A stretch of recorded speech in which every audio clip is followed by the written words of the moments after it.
عليكم القتال وهو كره لكم وعسى أن تكرهوا شيئا وهو خير لكم وعسى أن تحبوا شيئا وهو شر لكم والله يعلم وأنتم لا تعلمون. محترم حاضرین، یہ اللہ تعالیٰ کا فرمان ہے. الحمدللہ اللہ تعالیٰ کے فضل و کرم سے ہم اس اللہ تعالیٰ کے گھر میں اللہ تعالیٰ کی باتیں، اللہ تعالیٰ کے پیارے کلام کی باتیں، اللہ تعالیٰ کے پیارے رسول محمد مصطفیٰ صلی اللہ علیہ وسلم کی باتیں سنتے اور سناتے آ رہے ہیں. تو آج ہمارے سامنے ایک آیت تلاوت کی گئی جو سورہ بقرہ سے تعلق رکھتی ہے، جس میں اللہ تعالیٰ کا فرمان ہے کتب علیکم القتال وهو کرہ لکم. اس آیت کی تشریح یا تفسیر آپ حضرات کے سامنے واضح کرنے سے پہلے کچھ تمہیدی کلمات جو ہر بیان سے پہلے بیان کر دینا ضروری ہے تاکہ حقیقت واضح ہو جائے. اللہ تعالیٰ نے جیسے کہ میں نے اس سے پہلے آپ حضرات سے کہا کہ دنیا میں بہت سی دولتیں رکھی ہیں. کسی کو اللہ تعالیٰ نے حکومت دی ہے، کسی کو اللہ تعالیٰ نے مال دیا ہے، کسی کو اللہ تعالیٰ نے زمینات دی ہیں. تو بہرحال دنیا میں اپنے سامنے بہت سی دولتیں ہمارے سامنے نظر آتی ہیں. اب کسی کو ساری دنیا کی دولت مل جائے، کوئی ساری دنیا کا بادشاہ بن جائے، لیکن اگر وہ دین کی دولت سے محروم ہو، دین سے مراد عیسائیوں کا دین یا یہودیوں کا دین یا سکھوں کا دین یا ہندوؤں کا دین نہیں بلکہ اللہ تعالیٰ کا سچا دین، دین اسلام، اگر کسی کو دین اسلام مل جائے اس کے بعد کوئی دوسری دولت ملے یا نہ ملے، بہرحال وہ کامیاب ہے اور انشاءاللہ نجات پانے والا ہے. یہ حقیقت ہے. اب اس کے بعد ہمارے سامنے جو آیت تلاوت کی گئی، اگرچہ وہ صرف ایک ہی آیت ہے لیکن اپنے اندر جان رکھتی ہے. مردہ انسانوں کو، مردے سے مراد جن کے دل مردہ ہو چکے ہیں، ان کو زندہ کرنے کی طاقت رکھتی ہے. تو اللہ تعالیٰ نے فرمایا اے مسلمانوں تم پر جہاد فرض ہے. کتبہ، آپ لوگ ماشاءاللہ عربی زبان جانتے ہیں، جب اللہ تعالیٰ نے کہا کتبہ علیکم الصیام، تم پر روزے فرض ہیں، کتبہ کے معنی فرض کیے گئے. اسی طریقے سے یہاں پر اللہ تعالیٰ نے فرمایا کتب علیکم القتال، تم پر جہاد فرض ہے، وہو کرہ لکم، اور اللہ تعالیٰ فرما رہا ہے اور اللہ کو معلوم ہے کہ تم جہاد کو ناپسند کرتے ہو. پھر اس کے بعد اللہ تعالیٰ نے کہا اے لوگو تم دنیا میں بہت سی چیزوں کو ناپسند کرتے ہو لیکن اللہ تعالیٰ نے تمہاری بھلائی اسی میں رکھی ہے. اسی طرح وعسى أن تحبوا شيئا وهو شر لكم، تم دنیا میں بہت سی چیزوں کو پسند کرتے ہو، بہت سی چیزوں سے محبت رکھتے ہو، لیکن تمہاری مصیبت، تمہاری ہلاکت اسی میں اللہ تعالیٰ نے رکھا ہے. اور یاد رکھو واللہ یعلم، اللہ تعالیٰ جانتا ہے، وانتم لا تعلمون، اور تم نہیں جانتے. ایک واضح حقیقت ہمارے سامنے آ گئی. محترم حاضرین، جہاد ایک ایسا مسئلہ ہے جن میں کچھ لوگوں نے غلو کیا، اتنا غلو کیا کہ انہوں نے یہی کہا کہ دین کا نام اب جہاد ہی جہاد ہے، اب صبح شام لڑتے رہو. ایک فرقہ تو اس طرح بھٹک گیا. اب ایک فرقے نے جہاد کا اس طرح انکار کیا، ہمیشہ مختلف باتوں کی دعوت تو دیتا ہے لیکن ان کی زبان پہ نہ تو آپ جہاد کا لفظ سنیں گے نہ قتال کا لفظ سنیں گے. یہ اسلام کے ساتھ خیانت ہے. صرف جہاد ہی جہاد لے، بقیہ تمام گوشوں کو چھوڑ دے. جیسا کہ کچھ لوگ سیاست ضرور سیاست، اس کے پیچھے پڑھ کر بقیہ تمام گوشوں کو چھوڑ دے، اسلام کے ساتھ خیانت ہے. اسی طرح اگر کوئی ہمیشہ نماز نماز نماز، بے شک نماز عبادت ہے، لیکن 24 گھنٹے اور سال کے 12 مہینے نماز کی دعوت دے اور بقیہ ارکان کو چھوڑ دے اور اسلام کا جو اہم فریضہ ہے وہ بھی جہاد، اس کو ترک کر دے، یہ بھی اسلام کے ساتھ خیانت ہے. تو اس طریقے سے یہ گروہ اس طرح بھٹک گیا کہ پورے دین کو جہاد قرار دیا، یہ گروہ اس طرح بھٹک گیا کہ انہیں جہاد کا نام ہی نہ لیا. تو اسلام میں جہاد کیوں مشروع کیا گیا، جہاد کا مقصد کیا ہے، انشاءاللہ وہ بات آپ حضرات کے سامنے آخر میں بیان کروں گا. سب سے پہلے قرآن حدیث کی روشنی میں جہاد کی فضیلت میں کیا کیا مذکور ہیں انشاءاللہ ان پر روشنی ڈالی جائے. یہ آیت تو آپ حضرات کے سامنے بیان کی گئی. اس کے بعد اور ایک آیت جس میں اللہ تعالیٰ نے فرمایا وَقَاتِلُوا الْمُشْرِكِينَ كَافَّةً كَمَا يُقَاتِلُونَكُمْ كَافَّةً، اے ایمان والو مشرکین اپنی تمام کی تمام قوت جمع کر کے تم سے جس طرح لڑتے ہیں تم بھی اپنی تمام کی تمام قوت جمع کر کے ان کا مقابلہ کرو. یہ اللہ تعالیٰ کا حکم ہے. پھر اس کے بعد اللہ تعالیٰ نے یہ بھی فرمایا جب جہاد کا اعلان ہوتا ہے تو پیچھے ہٹنے والے صرف منافق ہوتے ہیں، سچے ایمان والا جہاد سے پیچھے نہیں ہٹتا۔ یہاں تک کہ ہمارے نبی اکرم محمد مصطفیٰ صلی اللہ علیہ وسلم اللہ تعالیٰ کی قسم کھا کے فرماتے ہیں والذی نفس محمد بیدہ، اس ذات کی قسم جس کے ہاتھ میں میری جان ہے، میری تمنا اور آرزو تو یہ ہے کہ میں اللہ تعالیٰ کی راہ میں جہاد کروں، پھر شہید ہو جاؤں، پھر اللہ تعالیٰ مجھے زندہ کرے، پھر جہاد کروں، پھر شہید ہو جاؤں، پھر اللہ مجھے زندہ کرے، پھر جہاد کروں، پھر شہید ہو جاؤں۔ یہ آپ کی تمنا تھی، اسی لیے آپ فرما رہے ہیں اے لوگو تم دشمن سے جنگ کرنے کی آرزو مت کرو اور ہمیشہ اللہ تعالیٰ سے دعا کرو اے اللہ تو ہمیں عافیت عطا فرما، ہمیں امن و امان سے رکھ، لیکن جب جہاد کا موقع آ جائے تو ڈٹ کر مقابلہ کرو۔ یاد رکھو وَاعْلَمُوا أَنَّ الْجَنَّةَ تَحْتَ ظِلَالِ السُّيُوفِ، جنت کہاں ہے؟ سائے میں گھر میں آرام سے بیٹھنے سے جنت نہیں ملتی، بلکہ جنت تلواروں کے سائے سے ملتی ہے۔ تو ہمیں جہاد کی ترغیب دلانے والی احادیث ہیں۔ اسی طرح ایک مرتبہ نبی اکرم صلی اللہ علیہ وسلم کی خدمت میں ایک صحابی آتے ہیں، کچھ کھجور چبا رہے تھے، وہ جب جہاد کا موقع تھا انہوں نے آپ سے سوال کیا یا رسول اللہ صلی اللہ علیہ وسلم اگر میں شہید ہو جاؤں تو کہاں جاؤں گا؟ تو آپ نے کہا کہ جنت میں جاؤ گے۔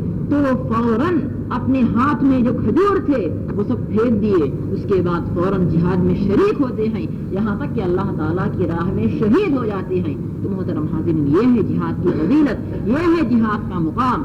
آپ کو معلوم ہوگا اگر جنت اتنی سستی ہوتی، اتنی آسان ہوتی تو نبی اکرم صلی اللہ علیہ وسلم اپنی زندگی اللہ تعالیٰ کی راہ میں قربان نہیں کرتے۔ آپ کو اللہ تعالیٰ کی راہ میں وطن قربان کرنا پڑا، کعبۃ اللہ کا شہر مکہ مکرمہ قربان کرنا پڑا، آپ کو اللہ تعالیٰ کی راہ میں اپنے رشتہ داروں کو قربان کرنا پڑا، یہاں تک کہ اس سے پہلے میں نے آپ حضرات کے سامنے کہا آپ کی بیٹی اللہ تعالیٰ کی راہ میں شہید ہو جاتی ہے۔ جب آپ ہجرت کر رہے تھے آپ کی بیٹی بھی جب ہجرت کر رہی تھی، دشمنوں نے آپ کی بیٹی کی سواری کو کھینچ دیا، آپ کی بیٹی حاملہ تھی اور حمل ساقط ہوتا ہے، اسی راہ میں نبی اکرم صلی اللہ علیہ وسلم کی بیٹی شہید ہو جاتی ہے۔ محترم حاضرین، اور یہی نبی اکرم صلی اللہ علیہ وسلم اللہ تعالیٰ کی راہ میں اتنی محنت کرتے ہیں کہ یہودی آپ کو زہر کھلا کے شہید کر دیتے ہیں۔ تو آپ کا مقام شہادت کا اس طریقے سے ہے، اسی اللہ تعالیٰ کی راہ میں عمر بن خطاب شہید ہوئے، اسی اللہ تعالیٰ کی راہ میں عثمان بن عفان شہید ہوئے، اسی اللہ تعالیٰ کی راہ میں علی بن ابی طالب رضی اللہ تعالیٰ مجمعین یہ سب کے سب شہید ہوئے۔ اسی لیے شہادت کی ترغیب دلاتے ہوئے نبی اکرم صلی اللہ علیہ وسلم نے فرمایا کہ دیکھو جب کسی شہید کو قتل کیا جاتا ہے، کسی مسلمان کو جب وہ شہید ہوتا ہے اتنی ہی تکلیف وہ محسوس کرتا ہے جتنی تکلیف تم میں سے کسی کو ایک چونٹی کاٹنے پر محسوس ہوتی ہے۔ کتنی تکلیف ہوگی، ہم کہیں چل رہے ہوں بیٹھے ہوں ہمارے جسم پر چھوٹی سی چونٹی چڑھ جائے اور ہمیں کاٹ لے تو کتنی تکلیف ہوگی، حقیر تکلیف۔ اس سے ہم تو نہ علاج کرتے ہیں، نہ انجیکشن لیتے ہیں، نہ آپریشن کرواتے ہیں، اتنی معمولی تکلیف اس سے ہوتی ہے۔ تو شہیدوں کو بھی شہادت کے وقت اس سے بڑھ کر تکلیف نہیں ہوگی، کیونکہ اللہ تعالیٰ کی مہربانی ہے کہ عام طور پہ ہمارا ہاتھ کٹ جائے خون بہتا ہم تڑپتے ہیں، اگر ہماری انگلی کٹ جائے ہم پریشان ہوتے ہیں، لیکن جہاد میں سر کٹ جا رہا ہے مگر تکلیف کتنی ہو رہی ہے، محض چونٹی کاٹنے کے برابر ہو رہی ہے۔ تو اللہ تعالیٰ شہیدوں کے لیے کتنی نعمتیں رکھی، دیکھیے یہ تو صرف دنیا کی بات ہے، اب آخرت میں تو اللہ تعالیٰ کی مہربانی ہی مہربانی۔ تو بہرحال جہاد محترم حاضرین کس کس طریقے سے ہوگا؟ جہاد انسان اپنی زبان سے بھی کر سکتا ہے، جہاد اپنے قلم سے بھی کر سکتا ہے، جہاد اپنے مال سے بھی کر سکتا ہے، جہاد اپنی ہر صلاحیت سے کر سکتا ہے، یہاں تک کہ جہاد اپنی جان سے بھی کر سکتا ہے۔ ایک بات تو یہ ہوئی، اور اس کے بعد جہاد اس کے دو حکم ہیں۔ جہاد کبھی فرض عین ہوتا ہے اور کبھی فرض کفایہ۔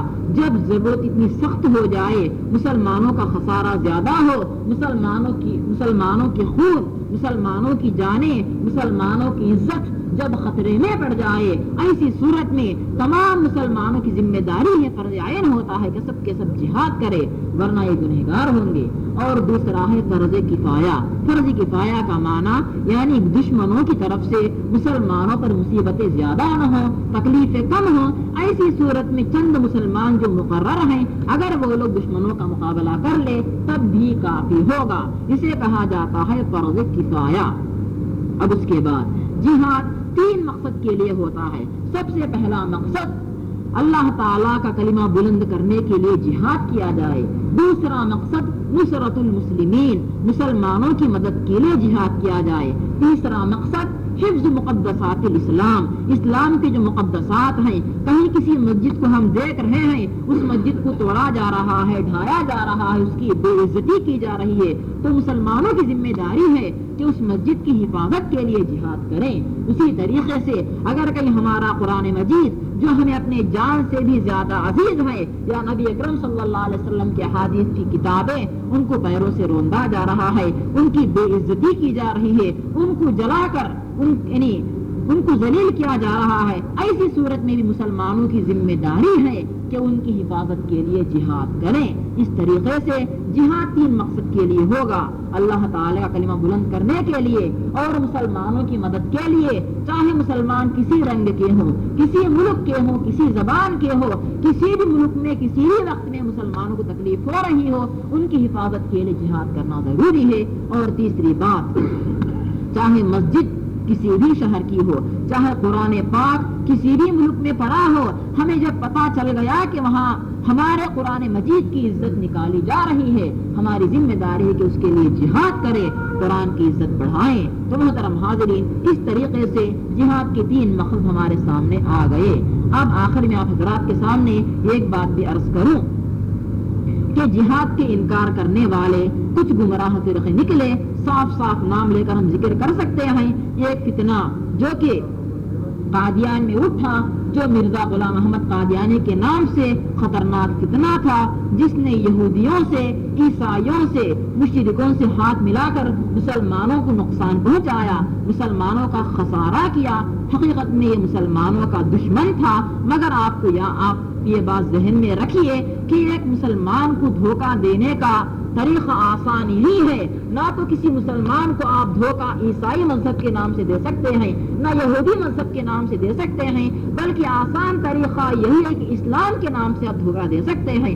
آپ کہیں گے کہ اسلام یہ بات کہتا ہے، تو مسلمان سب سے پہلے اسلام کے نام سے دھوکہ کھاتا ہے۔ اگر آپ کے سامنے کسی عیسائی کتاب لا کر میں پڑھنے لگ جاؤں، آپ کہیں گے کہ مولوی صاحب آپ زبان بند کر لیجئے، ہمیں عیسائی کتاب کی ضرورت نہیں ہے، مگر میں قرآن شریف سامنے رکھ کے اس کا غلط معنی بیان کر آپ سمجھ جائیں گے کہ ہاں مولانا تو قرآن کی بات بیان کر رہے ہیں، جیسا کہ آج کل ہو رہا ہے۔ بہت سے علماء کرام دین کے نام سے آپ کے سامنے جھوٹی حدیثیں، بیکار بکواس اور موضوع قصے کہانیاں آپ کے سامنے بیان کرتے ہیں، لیکن نہ تو ان کا تعلق دین سے ہے، نہ قرآن سے ہے، نہ حدیث سے ہے۔ تو کہنے کا مقصد یہ ہے کہ مرزا غلام احمد قادیانی کا طریقہ بھی یہی تھا۔ اس نے کہا کہ مسلمانوں کو دھوکہ دینے کے لیے اگر میں یہودیت اختیار کروں یا اگر عیسائی بنوں تو یہ لوگ نہیں مانیں گے، اسلام کے نام سے میں دھوکہ دوں گا، تو اسلام کے نام سے دھوکہ دیا۔ اسے یقین تھا کہ ان مسلمانوں کا جذبہ اتنا ہے کہ یہ لوگ کافر و مشرکوں کا مقابلہ کریں گے، تو مسلمانوں کو جہاد کے جذبے سے ختم کرنے کے لیے، مسلمانوں کی دلوں سے جہاد کا جذبہ نکال دینے کے لیے اس نے فتویٰ جاری کیا کہ جہاد منسوخ ہو چکا ہے، جہاد حرام ہے۔ ایک زمانے میں جہاد تو تھا، لیکن اب جہاد جائز نہیں ہے۔ تو یہ بدترین کافر تھا، اس کے جتنے ماننے والے سب کے سب بدترین کافر ہیں۔ اللہ تعالیٰ کے فضل و کرم سے پاکستان کی حکومت نے یہ فتویٰ جاری کیا، یہ فیصلہ کیا کہ قادیانی مذہب اس کا تعلق اسلام سے نہیں ہے، جیسا کہ دنیا میں یہودی مذہب بھی ہے اور عیسائی مذہب بھی ہے، سکھوں کا مذہب بھی ہے، ہندو مذہب بھی ہے، ویسا ایک مذہب تو ہو سکتا ہے، مگر قادیانیوں کا شمار اسلام میں ہرگز نہیں ہوگا۔ یہ لوگ مسلمانوں کے دشمن ہیں۔ تو اللہ کے فضل و کرم سے یہ فتویٰ جاری ہونے کے بعد بہت سے وہ مسلمان جو دھوکے میں تھے وہ متنبع ہو گئے اور توبہ کر کے سچے مسلمان بن گئے. لیکن آج بھی جو بھی قادیانی اسی مذہب پر باقی رہے، توبہ کیے بغیر مر جائے تو وہ جہنمی ہوگا، اس پر جنت حرام ہوگی، اس لیے کہ مسلمان کے سوا کسی اور مذہب والے کے لیے جنت میں اجازت نہ ہوگی. تو آپ کے سامنے میں یہ کہہ رہا تھا کہ جہاد فرض ہے اور انشاءاللہ جہاد قیامت تک جہاد کا حکم باقی رہے گا. اسی سلسلے میں آپ حضرات کے سامنے ایک بات عرض کروں کہ ایک مرتبہ نبی اکرم صلی اللہ علیہ وسلم کعبے کے سائے میں لیٹے ہوئے تھے. ایک صحابی آپ کے پاس تشریف لاتے ہیں، تشریف لا کر کہتے ہیں یا رسول اللہ صلی اللہ علیہ وسلم کافروں کی تکلیفیں زیادہ ہو گئی ہیں، ہمیں پریشان کر رہے ہیں. جیسا کہ میں نے اس سے پہلے آپ سے کہا حضرت بلال رضی اللہ تعالیٰ عنہ کیسی تکلیفیں دی جا رہی، ان کے سر پر گرم گرم پتھر بچھائے جاتے، انہیں آگ پر لٹایا جاتا، ایسی تکلیفیں دی گئیں. خود نبی اکرم صلی اللہ علیہ وسلم کے راستے میں کانٹے بچھائے گئے اور کبھی تو آپ کی گردن یہاں تک آپ کا گلا دبایا گیا، آپ ختم ہونے کے قریب تھے. کبھی آپ سجدے میں جاتے تھے، آپ کی پیٹھ پر اونٹ کی اور گندگی ڈالی جاتی تاکہ آپ ختم ہو جائے، اسلام کا نام ختم ہو جائے. ہر قسم سے اسلام کو ختم کرنے کے در پہ یہ لوگ تھے. اسی لیے پریشان ہو کر ایک صحابی آپ سے شکایت کرتے ہیں یا رسول اللہ صلی اللہ علیہ وسلم آپ کافروں پر بد دعا کیجئے کیونکہ وہ لوگ ہمیں تکلیف زیادہ دیتے ہیں. اس وقت نبی اکرم صلی اللہ علیہ وسلم کی زبان سے کون سے الفاظ نکلتے ہیں؟ آپ فرماتے ہیں کہ دیکھو تمہاری تکلیف تو معمولی ہے، اس سے پہلے زمانے میں کچھ ایسے افراد تھے جو انبیاء کی پیروی کرتے تھے، ان لوگوں کو سینے تک دفن کیا جاتا تھا، یعنی کڑک دھوپ میں گڑھا کھودا جاتا، اس کے بعد ان انبیاء کرام کے صحابہ کو سینے تک دفن کیا جاتا، اس کے بعد ان کے سر کو سخت چاقوؤں کے ساتھ ایسی کنگھی جس میں چاقو بنے رہتے ان سے کنگھی کی جاتی، یہاں تک کہ سر کا گوشت نکل آتا اور دماغ باہر نظر آنے لگتا. تب بھی ان میں سے کوئی فرد دین سے ہٹنے کے لیے تیار نہیں تھا.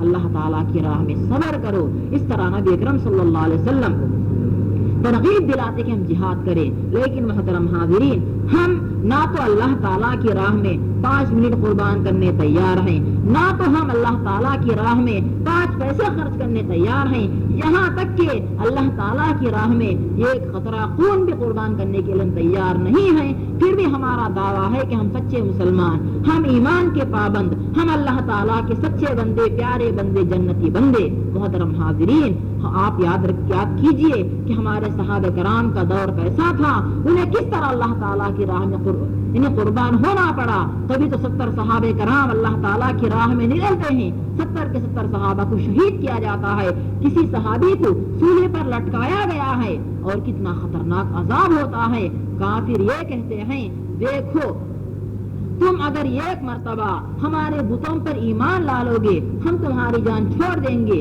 ورنہ تم کو شہید کر دیں گے. وہ کہتے کوئی بات نہیں. محترم حاضرین، خطرناک عذاب دیا جاتا ہے. کبھی ان کا ایک ہاتھ کاٹا گیا، پھر دوسرا ہاتھ کاٹا گیا، کتنا عذاب ہوتا ہے. آپ کبھی ایک انگلی کٹ جائے تڑپ جاتے ہی پریشان ہوتے ہیں، لیکن اس صحابی کو سولی پر ٹہرایا گیا ہے، ایک ہاتھ کاٹ دیا گیا، پھر کہا جاتا ہے کہ دیکھو اسلام سے توبہ کر لو، کہتے کہ نہیں. دوسرا ہاتھ کاٹ دیا گیا، پھر بھی کہتے ہیں کہ نہیں. پھر اس کے بعد 1 پیر 2 پیر مکمل 4 اعضاء کاٹنے کے بعد ایک نیزے سے آپ کا سینہ زخمی کیا جاتا ہے. اسی زخم کے ساتھ آپ لا الہ الا اللہ محمد رسول اللہ کلمہ پڑھ کر اللہ تعالیٰ کی راہ میں شہید ہو جاتے ہیں. تو کہنے کا مقصد یہ ہے کہ جہاد اسلام کو پھیلانے کے لیے دشمن اگر مسلمانوں پر حملہ کرے ان کے حملوں سے مسلمانوں کو بچانے کے لیے جہاد کرنا ضروری ہے.